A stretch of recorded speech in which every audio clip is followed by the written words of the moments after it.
नबी सल्लल्लाहु अलैहि वसल्लम ने फरमाया, इंसान अल्लाह से दुआ मांगता है, जिंदगी भर मांगता रहता है और अल्लाह जिंदगी भर दुआओं को कबूल करते रहते हैं, लेकिन इसको नजर नहीं आ रहा होता। इसको नजर कि अल्लाह अपने तरीके से दुआ कबूल करता है।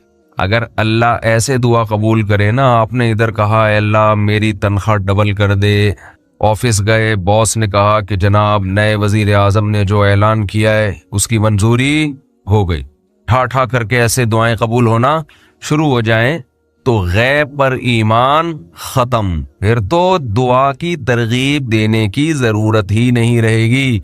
सब लोग मुसल्ला लेके मस्जिद में आ जाएंगे, सारा दिन दुआएं मांगते रहेंगे कि अल्लाह से जो मांगो मिलता है। खरबूजा मांगो खरबूजा मिलता है, तरबूज मांगो तरबूज मिलता है, इफ्तारी में पकोड़े मांगो पकोड़े मिलते हैं, समोसे मांगो भूख लग रही है क्या करें समोसे मिलते हैं, जो मांगो वो मिलता है। हदीस में आता है अल्लाह में इतनी गैरत है कि जब कोई अल्लाह के सामने हाथ उठा के मांगता है तो अल्लाह को खाली हाथ लौटाते हुए हया आती है। तो हदीस में आता है कि एक बंदा मुसलसल दुआ मांगता है मांगता है मांगता है मांगता है मांगता है और अल्लाह कबूल करता है करता है करता है करता ही रहता है, यहाँ तक कि ये बंदा एक दिन जबान से एक लफ्ज निकालता है, क्योंकि उसको कबूल होते हुए नजर नहीं आ रही होती ना दुआ। अगर ये लफ्ज जबान से निकालते जैसे कि आजकल लोग निकालते हैं जबान से, तो हदीस में आता है ये जो जुमला जबान से निकाला है इसके बाद से अल्लाह कबूल करना छोड़ देते हैं। दुनिया में कहीं भी ऐसा नहीं हुआ कि कोई कौम इशराक की नमाज ना पढ़ती हो इसलिए अल्लाह का अजाब आ गया हो, कोई कौम तहज्जुद ना पढ़ती हो इसलिए अल्लाह का अजाब आ गया हो, कोई कौम सुबह और शाम के वजीफे ना पढ़ती हो इसलिए अल्लाह का अजाब आ गया हो। ये वजह नहीं है। कुरान कह रहा है अजाब हमेशा उस कौम पर आया जिसने गुनाह किया। और गुनाह की डेफिनेशन क्या है? अल्लाह ने कहा ये काम मत करो और कौम ने वो काम बोलने किया। इशराक तहज्जुद की बड़ी वैल्यू है, इसकी वैल्यू मैं कम नहीं कर रहा, लेकिन ये तमाम चीजें उस वक्त मुअस्सिर हैं हकीकत में जब आप बुराई से बचते हैं। हमारे यहाँ सब कुछ करने के लिए तैयार हैं, गुनाह से बुराई से बचने के लिए तैयार नहीं है। अल्लाह कहते हैं थोड़ा कर लो, करो उस तरीके से जिस तरीके से मैं बता रहा हूँ, थोड़े पे राजी हो जाऊंगा। हम कहते हैं ज्यादा करेंगे मगर अख्पल तरीके से करेंगे, तरीका वो होगा जो हमारा है। तो अल्लाह कहते हैं जी भर के कर लो, आखिरत में इसका कोई अजर नहीं मिलेगा, जी भर के कर लो। वसा लहा सायहा, कुरान कहता है उसकी कोशिश कबूल होगी, उसकी मेहनत कबूल होगी, जो मेहनत उस तरीके से करे जिस तरह से अल्लाह ने बताई है, उसकी मेहनत कबूल होगी। तो इरादा करें, अज़म करें, अपनी जिंदगी से एक एक गुनाह को खारिज करना है। हम अपने बड़ों से सुना करते थे कि एक डायरी में अपने गुनाहों की लिस्ट तैयार करनी चाहिए। जब शादी करते हैं ना तो बुलाते हैं इतने लोगों को, तो लिस्टें तैयार होती हैं ना, क्या ख्याल है? लिस्टें तैयार क्यों की जाती हैं? कोई रह ना जाए। बाज दफा कोई बड़ा ही बखरोटी किस्म का होता है, गलती से रह गया, पूरी जिंदगी नाक में दम करके रखता है कि नहीं रखता, कि मुझे क्यों नहीं बुलाया, मुझे क्यों नहीं बुलाया। आप कहते हो यार नाम लिखना भूल गए थे या बुलाना भूल गए थे, तो नाम इसलिए लिखे जाते हैं कि भाई एक हफ्ता पहले से लिखना शुरू करो, एक हफ्ते में तो सारे याद आ ही जाएंगे। रह गया, हो सकता है कल याद आ जाए, परसों याद आ जाए, तो नाम लिखे जाते हैं इनको बुलाना है और इन कमबख्तों को नहीं बुलाना। यानी जिनका नहीं बुलाना होता उनका वहां फैसला हो चुका होता है, मशवरा होता है ना, इसको भी नहीं जी, इसको नहीं, इसने हमें नहीं बुलाया, अपनी किसी शादी में नहीं बुलाया, खुद कई बार शादी की उसमें भी नहीं बुलाया। चलो होता है ना अपनी पहली वाली में बुलाता नहीं बुलाता तो अपनी ही दूसरी में बुला लेता, दूसरी में नहीं बुलाया अपनी ही तीसरी में बुला लेता। जिसने अपनी किसी में नहीं बुलाया हम उसको अपनी इकलौती में क्यों बुलाएं? ये भी कॉन्सेप्ट होता है। ये नहीं पता होता कि जो दूसरी कर रहा होता है वो बुला के ढंडोरा पीट के नहीं करता, वो तो छप्पड़ में करता है, बाद में पकड़ा जाता है वो। खैर, तो लिस्ट लिखी जाती है, इनको बुलाना है। लिस्ट लिखने का मतलब ये होता है कि कोई रह ना जाए। हमने बड़ों से सुना हिकमत की बात कि अपने गुनाहों की भी लिस्ट खुद तैयार करनी चाहिए। आपने किसी को शादी में बुलाना था, वो नहीं आया, भूल गए, इससे इतना नुकसान नहीं है। आपने अपनी इस्लाह करनी थी और एक गुनाह ऐसा रह गया जिससे तौबा किए बगैर आप दुनिया से चले गए, इसका वबाल बहुत ज्यादा है। ये एक गुनाह आपकी जिंदगी को तबाह करने का जरिया बन सकता है। लोग इसको तो देखते हैं कि बाज दफा कोई नेकी काम आती है, बख्शवाने का जरिया बन जाती है, इसको तो देखते हैं। ये नहीं देखते कि जैसे बाज दफा कोई नेकी बख्शवाने का जरिया बनती है, बाज दफा कोई एक गुनाह बर्बाद करने का जरिया भी बन जाता है। बाज दफा कोई एक गुनाह ऐसा होता है जिसको आप हल्का समझते हो, लेकिन वो आपको बर्बाद करने का जरिया बन जाता है। नबी सल्लल्लाहु अलैहि वसल्लम ने फरमाया, इंसान बाज मर्तबा जबान से ऐसा कलिमा निकालता है जिसे वो बहुत हल्का समझता है, अल्लाह की नजर में उसका वजन बहुत ज्यादा होता है, जिसकी वजह से वो जहन्नम के गड्ढे में फेंका जाएगा। वो इतना सख्त जुमला होता है, किसकी नजर में? अल्लाह की नजर। आप उसको हल्का समझ रहे होते हैं। बताओ कोई शख्स सारी जिंदगी तहज्जुद पढ़े, रमजान के रोजे रखे, अल्लाह के खौफ से रोता रहे, सदक़ात और खैरात करे, कोई परेशानी आई और मुंह से ये जुमला कह देता है कि अल्लाह को मैं ही मिला हूं परेशान करने के लिए, सारी टेंशनें अल्लाह ने मुझी को दी हुई हैं, मेरा ही बेड़ा गर्क करके रखा रहता है हमेशा अल्लाह। तो आप क्या समझते हैं कि ये हल्का जुमला है? इस एक जुमले में इतना वजन है कि इसमें ये ताकत है कि ये आपकी सारी जिंदगी की नेकियों को खा जाए। अल्लाह कहेगा जब तू मुझे ऐसा समझता है तो फिर तू तेरी मेरी कैसी दोस्ती, किस बात की दोस्ती? ये तहज्जुद ले जा किसी और के पास। हम ये कहते हैं एक जुमला ही तो था, जबान से निकाला है कि इंसान को एक रूहानी तौर पर अखलाकी, जिसको हम रूहानी कह देते हैं, वो अखलाकी तौर पर इंसान बुलंदी तक कैसे पहुंच सकता है, जिसे हम आसान जबान में कहते हैं इंसान अच्छा इंसान कैसे बन सकता है। ये भी एक साइंस है जो यूरोप में पढ़ी जाती है, पढ़ाई जाती है। तो ये वाली जो साइंस है ना, सोशल साइंस जिसको कहा जाता है, एक है मेडिकल साइंस। डॉक्टर क्या करेगा? आपकी सेहत को साइंस की रोशनी में अच्छा कर देगा। डोले शोले बन गए आपके, कोलेस्ट्रॉल फ्री हो गए आप, यानी इतना कोलेस्ट्रॉल जितना जरूरी है वेट आपका बढ़ा दिया, लेकिन इससे अच्छा थोड़ी बन जाएगा। हो सकता है वो चोर निकले, हो सकता है इसी सेहत को वो डकैती में इस्तेमाल करे, हो सकता है वो अपने माँ बाप का गला घोट दे।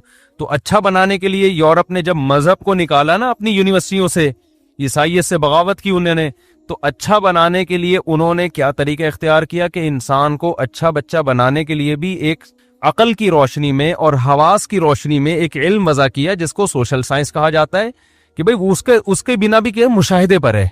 तो मुशाहिदात की रोशनी में हम ये फैसला करेंगे, तजर्बात की रोशनी में, मुशाहिदात की रोशनी में हम एक्सप्लेन करेंगे कि अच्छे की डेफिनेशन क्या है और अच्छा इंसान किसे कहते हैं।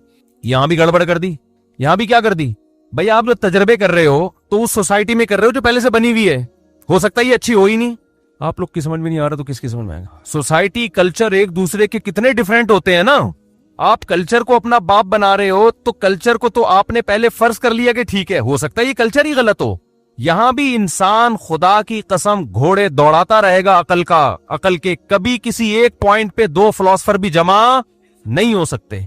नतीजा क्या निकला? उनमें इतना इख्तिलाफ हुआ ना। मिसाल के तौर पर निकाह करके रहना चाहिए, ये जिना करना चाहिए, अकल कोई रहनुमाई करेगी? यहाँ पे कुछ लोग कहेंगे नहीं जी, जोड़ों की शक्ल में रहना चाहिए, निकाह हो, इससे तमीज अब्बा अम्मा चचा मामू वजूद में आते हैं। दूसरा कहता नहीं आते तो क्या हो जाएगा? ठीक है ना, अगर जिना कर लें तो क्या, ये तो मजहबी लोगों ने कहा जिना बुरी चीज है, तो हम रह लेते हैं, हम क्या जरूरत है। तो उनके यहाँ फिर अच्छे का होते होते ना, अच्छे की फहरिस्त से बहुत सारी चीजें निकलती चली गई। मजहब ने तो बहुत सारी चीजें डाली थी ना, जो अपने माँ बाप के साथ उफ करता है, उनकी खिदमत नहीं करता। माँ बाप ने कभी हाथ उठा लिया तो बर्दाश्त करना है तुम्हें। जो अब्बा के थप्पड़ के जवाब में वो अब्बा को थप्पड़ मार दे या पुलिस को फोन करे तो मजहब क्या कहते हैं? अच्छा आदमी है। मजहब कहते नहीं बुरा आदमी है, एहसान फरामोश है। लेकिन जब अकल परस्तों ने खुद से गौर करना शुरू किया ना, खुद से सोसाइटी के लिए उसूल वज़ा करने शुरू किए, तो वो चूंकि अपनी सोसाइटी को देखकर, वो सोसाइटी जो खुदा का इनकार करती है, तो वहां तो शराब भी है, जिना भी है, लड़कों से बदफेली भी है, नशे भी हैं, क्या क्या। तो उन्होंने अच्छे को एक्सप्लेन करते हुए ना बहुत सारी चीजें निकालना शुरू की। नहीं, इसका अच्छे होने से कोई ताल्लुक नहीं है। अगर आप बूढ़े माँ बाप को ओल्ड हाउस में जमा करा देते हैं तो भी आप बुरे आदमी नहीं है। अगर बच्चा पुलिस को फोन करके अपने अब्बा को या अम्मा को जेल में भिजवा देता है तो ये भी कोई बुरी बात नहीं है। अगर आप शादी नहीं करते, वैसे ही किसी से नाइट क्लब में जाके रिलेशन कर लेते हैं, कोई बुरी बात नहीं है। अगर आप विरासत बच्चों को नहीं देते, किसी और को दे देते हैं, औलाद को महरूम कर देते हैं, कोई बुरी बात, क्योंकि अकल तो फैसला ही नहीं कर पा रही है ना यहाँ पे। यहां तक के महरम रिश्तों से अपनी जो फिजिकल रिलेशन है, अब ये बहसें भी शुरू हो गई कि अगर कोई माज अल्लाह नकल कुफर बहन से निकाह कर लेता है तो ये क्या है। तो ऐसे लोग भी अब पैदा उन मुल्कों में होना शुरू हो गए हैं कि इसमें खराबी क्या है। रूस में जब इनकलाब आया है ना इल्हाद का, तो वहां ये बड़ी बहसें हुई हैं कि भाई सगी बहन, मुझे तो बोलते हुए बुरा लग रहा है लेकिन अब एक चीज को एक्सप्लेन करना है कि सगी बहन से भी निकाह हो सकता है, कोई अर्ज नहीं है इसमें, ये तो इंसानों की बनाई हुई रिवायात हैं। तो ऐसा होते होते अच्छे की डेफिनेशन में फिर पता है क्या रह गया उनके यहाँ, रियासत के साथ मुखलिस हो, बस स्टेट के साथ क्या हो, टैक्स टाइम पे अदा करता हो, झूठ ना बोलता हो, जिसको हम कहते हैं फर्ज शनासी। क्या कहते हैं, जो जिम्मेदारियां स्टेट ने उसके ऊपर डाली हैं वो जिम्मेदारियां पूरी करता हो, टैक्स दे देता हो। जब ट्रैफिक के कवानीन गवर्नमेंट ने बनाए तो उन कवानीन की पाबंदी करता हो। यानी खुलासा ये निकला कि रियासत को भाई कोई खतरा नहीं होना चाहिए, तमीज से चलने दो आराम से, बाकी जो मर्जी करना है करो। तो अब बताओ ये अकल सही गाइड कर रही है, बेड़ा गर्क कर रही है? बोलो ना, बेड़ा गर्क कर दिया कि अच्छा में इतने सारे अमाल जो अच्छे थे उनको निकाल निकाल के आखिर में क्या बचा, पर स्टेट के साथ आप क्या हो। तभी यूरोप में जो सच बोला जाता है, झूठ के कवानीन की पाबंदी है, एक दूसरे की इज्जत है, उसकी वजह यही है कि उनके यहाँ अखलाकी मैयार 4-5 चीजें बची हैं। तो पूरी जिंदगी वो 4-6 चीजों पे ही जोर लगाते हैं। तो इसमें भी तरक्की नहीं करेंगे तो फिर किसमें तरक्की करेंगे? नहीं यारी बात समझ में, इन 4-5 चीजों में बहुत आगे निकल गए। वो 200 साल से इसी पर मेहनत हो रही है, सच बोलो, झूठ मत बोलो, कचरा इधर ना फेंको, डब्बे में फेंको, ये तुम्हारे बाप का रोड नहीं है, इधर फेंक रहे हो, उधर फेंको जाके। तो 200 साल ना जब मजहब को निकाला तो इसी को रिपीट, तो 4-6 चीजों में बहुत अच्छे हो गए वो। हमारे यहाँ तो भाई एक अच्छे बनने के लिए बहुत लंबी डिटेल है, बहुत सारे हुकूक हैं, बहुत सारे। बचपन से बच्चे को सिखाया जाता है, अब्बा अगर तबीयत से पेल भी देना तो मार खा के रोना है। जैसे हमें तो अब्बा जब पीटते थे तो हम थोड़ा सा दीवार की तरफ मुंह करके आधा घंटा रोते रहते थे हिचकियों से, क्योंकि हम अगर अब्बा को जवाब दे देते अब्बा आपने मुझे क्यों हाथ उठाया, तो हमारी तो खानदान में कोई इज्जत 2 टके की नहीं रहती। हमें पता है यार सोसाइटी में हम पर एक धब्बा लग जाएगा, इंतहाई बदतमीज बच्चा है तो पिटे। और अम्मा हमारी चिमटा दिखा रही है गरम गरम, करेले पके हुए खा, हमें दिल नहीं चाह रहा करेले खाने का। गोरा तो कहेगा जो दिल नहीं चाह रहा बच्चे को वो खिलाना जुल्म है, मुसावात है ना। इस्लाम क्या कहता है, भाई ठीक है बार बार तो ऐसी चीज ना खिलाओ वरना बच्चा तो मर जाएगा, लेकिन कभी करेले भी खिलाओ यार। रोजाना ये नहीं होता कि रोजाना भिंडी पकेगी या रोजाना गोश्त पकेगा। बच्चा माँ बाप की मर्जी जो होगी वो खाएगा, कोई जहर थोड़ी खिला रहे हैं। आज तेरा बाप भी ये खाएगा, करेले खा तू। अब अम्मा हमें चिमटा दिखा रही है, खा भाई, हम यूं यूं करके खा रहे हैं और उससे भी हो रहे हैं। शिकायत किसी से करेंगे तो दोबारा पिटेंगे। अब जाके हम शिकायत करें अब्बा से कि अब्बा एक थप्पड़ और लगाया, भाई तेरी तू अपनी माँ की नहीं मान रहा। ज्यादा से ज्यादा अब्बा सिफारिश कर देंगे, भाई वो पका लो जो बच्चा चाह रहा है पका लो। तो बच्चे को तो तरबियत करनी पड़ती है ना। आप उसको शुरू से मुर्गों की आदत डाल दो, वो तो दाल कभी खा ही नहीं सकेगा। तो ये तो माँ बाप फैसला करेंगे कि क्या खिलाना है इसको। हाँ, जो जुल्म कर रहे हो, बार बार करेले खिला रहे हो बच्चे की ख्याली, वो तो एक अलग बात है, वो तो फिर माँ बाप बुरे हैं, फिर सोसाइटी उनको बुरा भी कहती है। ऐसा नहीं है कि तुम अपने बच्चों पे क्यों जुल्म कर रहे हो। तो कितनी लंबी फहरिस्त है ना हमारे यहाँ। फिर सुबह उठ के नमाज पढ़नी है, नमाज नहीं पढ़ेंगे। मुझे याद है हम जब छोटे थे 9-10 साल के, हमारे अब्बा उठाते थे फजर में हमें। उस वक्त तो हमें अकल नहीं थी, वो सर्दियों में आदमी उठ रहा है, सर्दी की नींद कितनी जबरदस्त होती है। उठ के जा रहे हैं नमाज पढ़ने, आधे रास्ते से टन मारा, देखा अब्बा पहुंच गए, आधे रास्ते से टन मारा। एक दफा मैं आधे रास्ते से टन मार के ना घर आया और घर में नमाज पढ़ ली मैंने। तो मेरे बड़े भाई ने देख लिया, उन्होंने बुलाया उधर आओ। जी कह रहे भाई ये मस्जिद में जो जमात होती है ये किसके लिए होती है? मैंने कहा हम मुसलमानों के लिए होती है, जो भी मुसलमान लोग पाए जाते हैं। तो उन्होंने कहा यार अभी से तुम ये सुस्ती कर रहे हो, इधर ही नमाज पढ़ के तुमने वैसे डांट लगाई है क्यों? उनको लगा कि ये इसका अमल क्या है, अच्छा है कि बुरा है? बुरा है। लेकिन अगर आप मगरिबी दुनिया से गैर मुस्लिम से पूछेंगे तो वो शायद अब्बा को बुरा कह रहे हो कि बच्चे को सुबह सुबह क्यों उठा रहे हो। खुदा की कसम हम पर एहसान किया हमारे बाप ने, जो आप हम नमाज पढ़ रहे हो सुकून मिल रहा है हमें, हम पे छोड़ देते हम तो 12 बजे सो के उठते। यही लोग जब बच्चों को स्कूल के लिए उठाओ तो इसको जुल्म नहीं कहते। भाई अगर बच्चे की जो राइट्स हैं तो फिर बच्चे को खुद फैसला करेगा बड़ा होकर के मैंने स्कूल पढ़ना है कि नहीं पढ़ना। लेकिन आप जवाब में क्या कहते हो, जब ये फैसला करेगा ना पढ़ाई की उम्र निकल चुकी होगी, अब इसको पढ़ाना है। जब पढ़ाना है तो नमाज भी पढ़वानी है मेरे भाई। अल्लाह को हम तो मानते हैं, स्कूल से ज्यादा हमें अल्लाह पर यकीन है कि जिस खुदा ने पैदा किया उसको कैसे भुला दे बच्चा।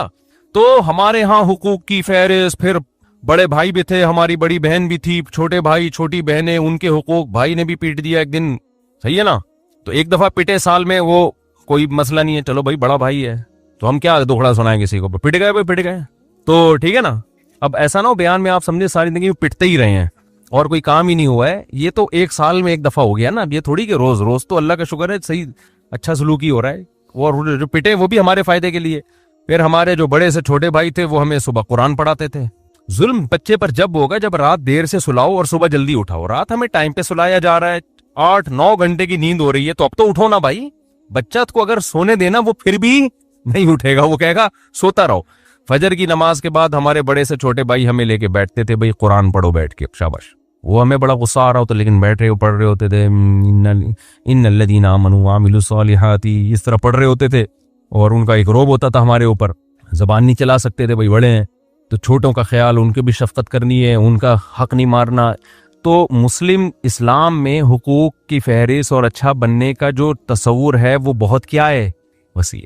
आपकी शादी होगी तो सारी जिंदगी बेगम का खर्चा आपने उठाना, उसके अब्बा आएंगे उनको इज्जत देना, साला आया हुआ है उससे तमीज से बात करना। दिल नहीं चाह रहा होता लेकिन बहरहाल आपको बात करनी पड़ती है। मैं अपनी बात नहीं कर रहा, दूसरों की बात कर रहा हूं। तो तमीज से बात करना। फिर और इस्लाम में आगे जाओगे तो साली की तरफ ना देखना, साली को ना देखना। अल्लाह तुम्हारी शादी इससे हुई है, इसकी बहनों से थोड़ी हुई तुम्हारी शादी जो वहां फ्री हो रहा है तू जाके। अगर आप फ्री हो गए तो इस्लाम क्या कहेगा, मैनर्स नहीं है इसमें। जिससे फ्री होना चाहिए था उससे हो नहीं रहा, जिससे नहीं होना चाहिए था उससे हो रहा है, मैनर्स नहीं है। तो गैर मुस्लिम हो गया, ये सारा सेटअप क्या हो गया, खत्म। तो अब 4-5 चीजें उनके, फिर और बहुत सारे अभी तो नमाज है, ज़कात है, हज है, रोजा है, फिर खानदानी एहतरामात हैं। जो रिश्तेदारी तोड़ता है वो जन्नत में नहीं जाएगा, बहुत सारे। फिर खर्च करना, फिर सदका, फिर कुर्बानी, फिर ज़कात, फिर फितराने। इतनी लंबी है कि वो तभी तो इतनी मोटी मोटी फिक़ा की किताबें होती हैं जो इस्लामी कानून है, इतनी मोटी मोटी जिल्दों में, वो सब इस्लामी लॉ है। तो इसलिए भाई वो 4-5 चीजें नहीं है, हमारे यहाँ बहुत सारी हैं। तो अब पूरा जोर 4-5 चीजों में नहीं है, वो 4-5 हमारे यहाँ नॉर्मल स्टाइल में पाई जाती हैं, बहुत ज्यादा अच्छी नहीं है। लिहाजा सिग्नल की पाबंदी करते हैं, कभी देखा आंख मटक्का इधर हो कोई नहीं है तो तोड़ते हुए निकल लिए। समझ में आ रही है बात। तो ये गलत है, नहीं करना चाहिए। लेकिन वो जो चीजें गलत कर रहे हैं ना, उतनी खतरनाक हद तक हम गलत नहीं, उनमें नशा नहीं कर रहे हम। वो रोड ट्रैफिक के कवानीन की पाबंदी करते हैं लेकिन पीते हैं। पीने की वजह से पाबंदी के बावजूद 6-8 बंदे पेलते हुए निकल जाते हैं वो पी के। हम जब पेलते हैं तो पता होता है ये बंदा इसको जागती हुई हालत में केस बन सकता है। अभी वो हमारे एक दोस्त है ना, उनका यूके में एक बंदा पी के निकला, कोई लड़की बेचारी जा रही थी, उसके दांत तोड़ दिए शराब में। तो वो दांत तोड़ दिए, वो बेड़ा भी गरक हो गया बेचारी का, खून बह रहा है, दांत टूट गए। कोई किसास वाला केस नहीं है कि इसने दांत तोड़े तो इसके भी तोड़े जाएंगे। क्यों भाई, नशे में था तो नशे में वो एक उज़र समझा जाता है। लेकिन वही जिसने दांत तोड़े हैं जब नशे में नहीं होगा तो बड़ी तमीज से बात करेगा। फरमाइए कैसे हालत। तो लोग कहते हैं यार देखो गोरा कितनी तमीज से बात करता है और मुसलमान देखो बदतमीज कहीं का। अबे वो बदतमीजी करके भी उस तमीज से 1000 गुना बेहतर है जिसमें पीने के बाद पता ही नहीं चल रहा दांत तोड़ रहा है कि घुटना तोड़ रहा है कि टांग तोड़ रहा है, और फिर भी अच्छे का अच्छा ही है। वो नहीं आ रही बात मेरा ख्याल है समझ में। और दूसरी बात ये कि जो 5-6 चीजें हमारी सोसाइटी में नहीं है, जो उनमें बहुत ज्यादा हैं, वो भी इसलिए नहीं है कि हम कौन सा मजहब को फॉलो पूरा कहां कर रहे हैं हम लोग। मजहब को हम ये तो मजहब ना होने की वजह से जो खराबियां हैं। अगर मजहब हमने सोसाइटी से निकाल दिया ना और पूरा उनको फॉलो किया तो जो थोड़ी बहुत अच्छाइयां रह गई हैं वो भी मार्केट से शॉर्ट हो जाएंगी। समझते हो कि नहीं समझते हो। तो इसलिए ये जो मैं बात यहां से मैंने शुरू की थी, जो मोटिवेशनल स्पीकर्स जिनके पास मजहब नहीं है, उनके पास पावरफुल मोटिवेशन नहीं है। तो मेरे पास क्लिप आते रहते हैं ना, तो वो मैं आज अपने भांजे से जिक्र कर रहा था, हम लोग आ रहे थे इकट्ठे, तो मैंने कहा यार ये मोटिवेशन स्पीकर सबकी बात नहीं कर रहा भाई, कोई ऐसा ना हो किसी स्पीकर के साथ मेरा क्लिप चला दें कि देखो इसकी बात कर रहे हैं, ऐसा कोई नहीं है। और मैंने बताया बहुत से अच्छा काम भी कर रहे हैं, लेकिन इतनी बड़ी बड़ी बातें कर रहे होते हैं ना बाज लोग, इनमें छोटी बात तो है ही नहीं इनके पास। छोटी मोटी तो बात, जब भी एक क्लिप शुरू होगा ना, एक बात कान खोल के सुन लें आप लोग, एकदम आदमी कहता है यार अब पता नहीं क्या चीज मार्केट में आने वाली, एकदम ना ऐसा लगता है जब बस अब तो खत्म भाई। अच्छा, ये यूट्यूब और फेसबुक ने ना पूरी दुनिया को एक ही सफे पे इकट्ठा कर दिया है, इसका बड़ा फायदा होता है।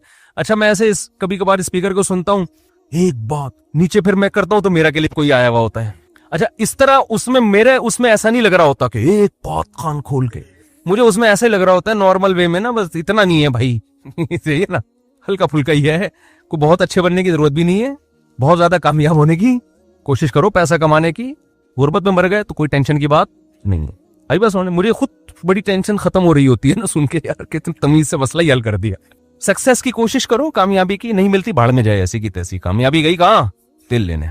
क्या करना है भाई, दुनिया मुसाफिर खाना है मेरे भाई, खुदा को राजी करो यार। सबसे आसान काम दुनिया में क्या है? हमारा विजन बहुत क्लियर है, हमारा दावा बहुत आसान है कि हमें खुदा ने पैदा किया, अपने लिए बनाया, उसको खुश रखो ऐसी की तैसी। समझ में आ रही है बात? कितना आसान हो गया ना।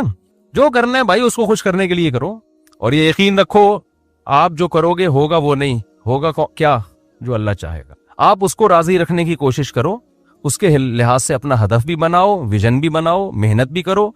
मेहनत में कोताही हो जाए तौबा इस्तिगफार करो। 100 बार भी अगर किसी से कोई गलती होती है तो 100 बार भी तौबा करता है, अल्लाह एक बार भी उसे मायूस नहीं करता। अच्छा बनने की कोशिश में लगे रहो। अगर अल्लाह खुश है, और ये यकीन नहीं करो कि अल्लाह मुझसे खुश है, डरते रहो कि हो सकता है मुझसे नाराज हो, लेकिन उम्मीद भी रखो कि हो सकता है मुझसे खुश हो। तो हदीस में आता है जिसकी ये कंडीशन होगी ना उसकी बख्शिश लाजमी होगी, अल्लाह का ये वादा है। कोशिश में लगा रहे, मायूस ना हो। बख्शिश किसने करनी है आखिरत में? अल्लाह ने करनी है। तो जो बख्शिश अल्लाह ने कर, हमारे हजरत कितने परहेजगार थे। हजरत फरमाते थे कि मैं जब अपने अमाल को देखता हूं तो मुझे मायूसी होने लगती है, लेकिन फिर जब मैं ये सोचता हूं ना कि बख्शिश अल्लाह के हाथ में है और अल्लाह की रहमत से ही होगी, तो इतनी खुशी होती है कि भाई हमारे लिए तो अल्लाह ने कितना आसान रास्ता कि मामला अपने हाथ में रखा है। हम नालायकों में नहीं छोड़ा अल्लाह ने कि तुम जब तक तुम्हारी जिंदगी है ये उसूलों पे नहीं होगी, वक्त बख्शूंगा ही नहीं मैं तुम्हें। सही है ना? हमें कहा इंसान के बच्चे बनने की कोशिश करो, बस तुम लुढ़खुड़ाते यानी फिसलते फिसलते भी चलोगे, आओगे तो बख्शना किसने है? मैंने है ना, मैंने बख्शना है। तो बस मुझे राजी करने की कोशिश में लगे रहो। गलती होती है तौबा करो, माफी मांगो। 100 बार गलती होती है 100 बार तौबा करो, कोशिश में लगे रहो। और इतनी उम्मीद में भी ना आ जाओ कि गुनाह करो और तुम्हें खौफ ही खत्म हो जाए कि यार जो मर्जी करते रहो बख्शिश होगी। तो अल ईमानु बैनल खौफी वर रजा, उम्मीद और खौफ के दरमियान में है। और याद रखो इसी से इंसान की जिंदगी खुश भी गुजरती है। अगर उम्मीद और खौफ दोनों ना हो ना, खाली उम्मीदें हो, तो इंसान इतराने लगता है। ये भी बेसुकूनी का जरिया बनती है चीज। खौफ ही खौफ हो तो नाउम्मीदी होने लगती है, ये भी बेसुकूनी का जरिया बनती है। इस्लाम ने वो लाइफ स्टाइल दिया हमें और वो नजरिया इख्तियार करने का हुक्म दिया जिससे हमारी जिंदगियों में भी बैलेंस रहे और सुकून रहे। अगर आपको खौफ ना हो ना हल्का फुल्का सा, तो चीजों के आने की खुशी भी नहीं होती। देखो गरीब आदमी को जब कोई तोहफा दो कैसा खुश हो जाता है। मालदार के पास इतना होता है कि उसको आप अगर नली निहारी बिरयानी डाल के नींबू निचोड़ के खिला दें तो क्या उसको होगा, यार ये तो हम खाते ही रहते हैं। और अगर गरीब आदमी के पास कुछ आए ही नहीं तो भी टेंशन में जाएगा। तो दोनों चीजें ना, फकर का खौफ और गिना की उम्मीद, ये जब दोनों चीजें साथ साथ चलती हैं तो खुशी उस वक्त होती है इंसान को। समझ में आ रही है बात कि नहीं आ रही है? तो वो जब आते हैं ना क्लिप, एक बात कान खोल के सुन लेना, एकदम मैं हिल जाता हूँ, पता नहीं क्या लेकर आएगा ना मार्केट में। तो लोग भी ऐसा, फिर क्लैपिंग हो रही होती है। तो मैं बहुत दफा सुन के मैं नतीजा अखज़ करता हूँ कि रिजल्ट क्या निकला, इसका क्या करें हम, क्या करें। तो रिजल्ट कोई खास निकलता नहीं है, बस बातें हैं, करते चले जाओ, वो अगले भी सुनते हैं, माशाल्लाह जबरदस्त। जुमले ही जबान से निकलते हैं जिसपे लड़ाइयां होती हैं, कत्लो गारत हो जाता है। आपने अपने बाप को गाली दे दी, किस कदर गुस्सा आएगा बाप को। आप जवाब में कहो एक लफ्ज ही तो है जो जबान से निकला है, तो बाप क्या कहेगा कि हमारी जबान से जिंदगी भर ऐसा लफ्ज कभी अपने बाप के लिए बोलो नहीं। तलाकों में तो ये बहुत होता है। तलाक देखे ना, लोग आते हैं कि जबान से तलाक निकल गई थी, 3 दफा लफ्ज निकल गया था, गुस्से में हो गया था। तो मैं उनसे कहता हूं कि आपके अलावा भी मियाँ बीवी में बहुत करोड़ों खानदान हैं जिनमें लड़ाई होती है, अब भी होती है, हमेशा से होती रही है। उनकी जबान से कभी भी ये लफ्ज बोलो ना नहीं निकला, आपके मुंह से कैसे निकल गया? लड़ाई तो हर घर में होती है, झगड़ा तो हर घर में होता है। आपको बोलने से पहले लफ्ज का वजन चेक करना चाहिए कि मैं क्या बोल रहा हूं, किसके सामने बोल रहा हूं, उसका वेट देखना चाहिए।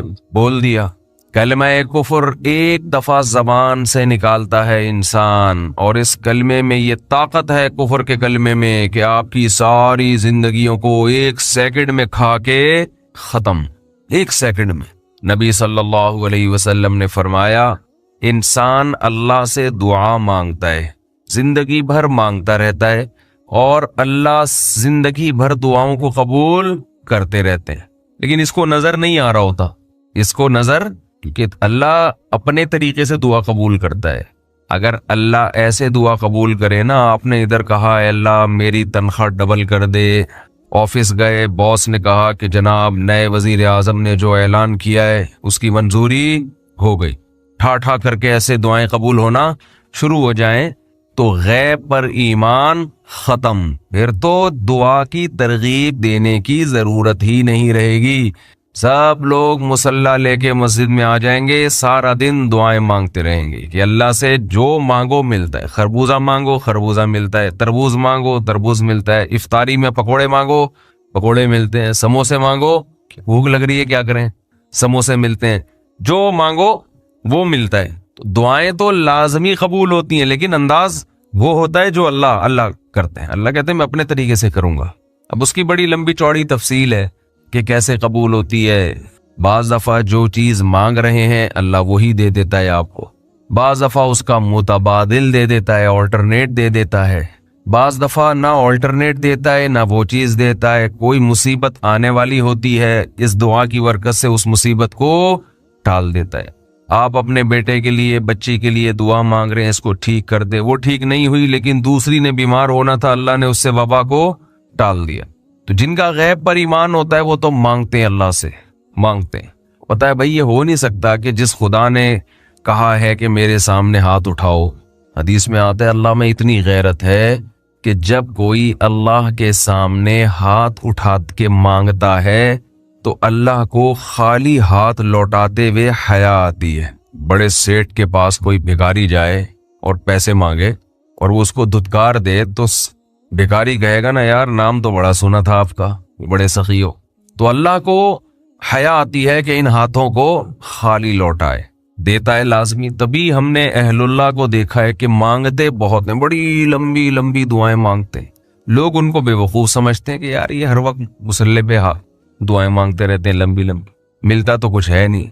उन्हें पता है कि ये बहुत मिलता है अल्लाह से मांगने से, लेकिन अल्लाह का अंदाज ऐसा होता है कि सिर्फ वो मांगे जिनको गैब पर यकीन है। याकूब अलैहिस्सलाम सारी जिंदगी मांगते रहे अल्लाह ताला से, उस मांगने का बदला क्या मिला है? दूसरा बेटा भी अल्लाह ने छीन लिया। अजीब बात है या नहीं है? पहला बेटा गुम हुआ तो अल्लाह से उसके मिलने की दुआएं मांगते रहे। दुआ क्या कबूल हो रही है? कहत पड़ गया, खाने पीने से भी गए, उससे बड़ी मुश्किल राशन लेने के लिए भेजा मिस्र अपने बेटों को, तो दूसरा बेटा भी बोलो गया, वो भी बादशाह ने रख लिया। रोते रोते आंखों की बीनाई चली गई। आपकी औलादें आपसे क्या कहने लगी? दल्लाहि तफ्तउ तज़कुरु यूसुफ, अल्लाह की कसम आप यूसुफ को अभी तक याद रखा हुआ है। हत्ता तकून हरदन औ तकून मिनल हालिकीन, आपकी जान न चली जाए। तो जबान से ये नहीं कहा कि मैं अल्लाह से मांग मांग के थक गया हूं, लेकिन अल्लाह देने के लिए तैयार नहीं है, मेरा तो दूसरा बेटा भी गया। जब दूसरा बेटा भी गया है ना, उस वक्त ये अल्फाज कहे हैं कि आंखों की बिनाई चली गई। घर वाले कहने लगे क्या आपको अभी तक याद है? कुछ चीजें गैर इख्तियारी होती हैं, अपने इख्तियार से गम को सोचना ये शरीयत में जायज नहीं है, लेकिन कुछ चीजें इंसान के इख्तियार में नहीं होती। वो गम जो आपके इख्तियार में नहीं है उस पे आपको गुनाह नहीं मिलता, बल्कि सब्र पे सवाब मिलता है। शरीयत में हुक्म यह है कि गम को भूल जाओ, उसको एक ही चीज को लेके मत बैठे रहो। लेकिन हजरत याकूब अलैहिस्सलाम को अपने बेटे से इतनी मोहब्बत जाहिर है उस बेटे में बहुत सारी खुसूसियात थी। वो जानते थे कि अल्लाह इनको पैगंबर बनाएगा, कि इतने अरसे के बाद भी आपके दिल से गम नहीं निकला, लेकिन उस गम को लेकर जिंदगी गुजार दी, किसी के सामने अल्लाह की शिकायत नहीं की कि मेरे साथ क्या हो रहा है और दुआ कबूल कैसे हो रही है। कि दूसरा बेटा भी गया, बेटों ने आके बताया कि आपके बेटे ने चोरी की थी जिसकी वजह से बादशाह ने उसको रख लिया। क़ाल बल सव्वलत लकुम अनफुसुकुम अमरा। बाप ने कहा तुमने जैसे पहले एक कहानी गढ़ी थी दोबारा से एक कहानी गढ़ ली है। हालांकि इस दफा बेटे सच बोल रहे थे, चोरी तो नहीं की थी लेकिन इल्जाम लगा था चोरी का।